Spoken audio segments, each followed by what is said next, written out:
Now we're ready to talk about organization structures and models. Let's start with structure. Organization design is more than just structure and org charts, but structure is still an important part of how you shape behavior. All organizations are made up of just 4 structures: function, product, geography, and customer. These 4 options can be layered and connected into many unique combinations.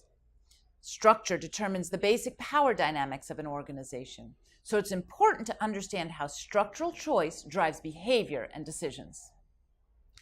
Functional structures group work by common activity. For example, this pharmaceutical company has one major product and is primarily organized by business function. Functional structures promote standardization, sharing of knowledge, and greater specialization, and they help to reduce duplication of effort.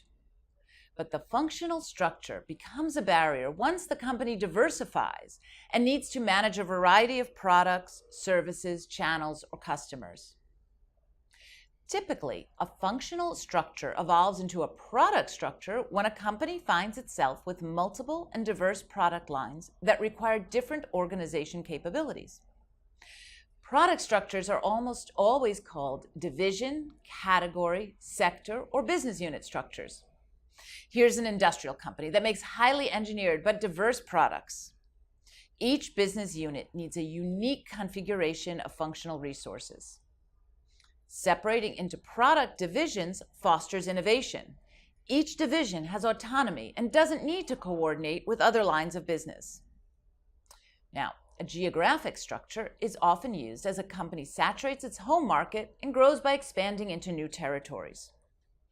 For sure, advances in communications and the rise of internet purchasing mean that fewer businesses need to have operations in the same physical locations where they have customers.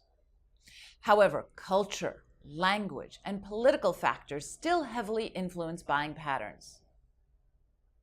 The customer structure looks pretty much like the product structure, except that the divisions are based on customer segments. These customer segments have similar buying patterns. Such a structure allows for a dedicated service relationship. It's often found in professional services firms. For example, this large architecture firm is organized around commercial, residential, institution, and municipal customers. Most organizations are a combination of all 4 structures in order to get the benefits of each. Together, these structures create an organizational model. The organizational model is a picture of how the structures are layered and linked in order to create the desired balance of power dynamics between the parts of the organization. Remember, an organizational model is different than an org chart.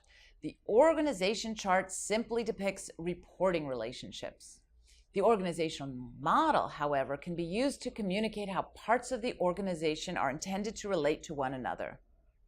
Your organizational model will show where collaboration needs to be structured, where tensions over decisions may occur, and where management processes need to be put in place to ensure you have the right conversations and linkages. We encourage you to draw your own organization model.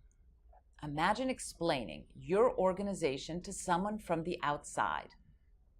It's a great way to understand how the parts of your organization fit together.